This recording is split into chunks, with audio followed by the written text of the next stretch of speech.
Hey, imagine declaring a war. Not on a nation, but on birds. Now imagine that despite having a machine guns, you still lose.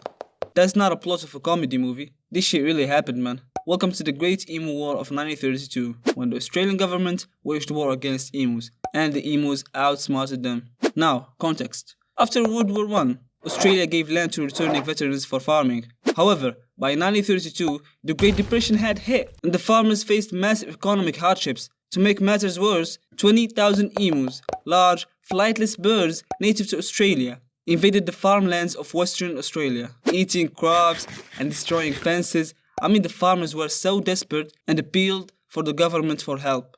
The Australian government responded with a military solution. They sent soldiers armed with machine guns, led by Major G.P.W. Meredith, to take care of the emu problem forever. It sounded like an over-the-top plan, huh? 20,000 kills, 3,000 KD, everything is good, right? Shit's about to get more stranger, man. The 2nd November 1932, the first battle. The soldiers encountered a group of about 50 emus, thinking it would be an easy victory. They opened fire, but emus are fast, capable of running up to 50 kilometers per hour, and they quickly scattered. The soldiers managed to kill only a few birds. Machine guns, it turns out, aren't very effective when your targets are swift, unpredictable, and in open terrain. So they came up with the ambush plan. A few days later, the soldiers tried a different tactic, ambushing a large group of emus near them.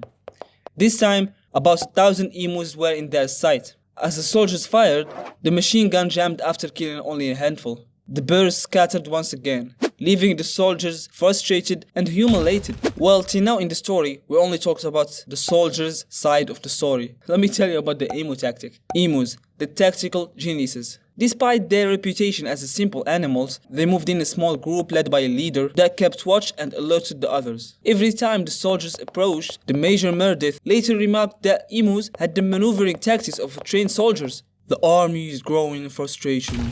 As the days went on, the soldiers grew increasingly frustrated. They used up thousands of rounds of ammunition but had killed fewer than 1,000 emus. Major Meredith is famously quoted as saying, "If we had a military division with the bullet carrying capacity of these birds, it would face any army in the world." By the end of the campaign, it was clear that emus had won. The Australian government withdrew its military forces. The media had a field day laughing at the entire operation. Headlines called the Emu War and mocked the fact that a group of birds had outsmarted soldiers equipped with modern weapons.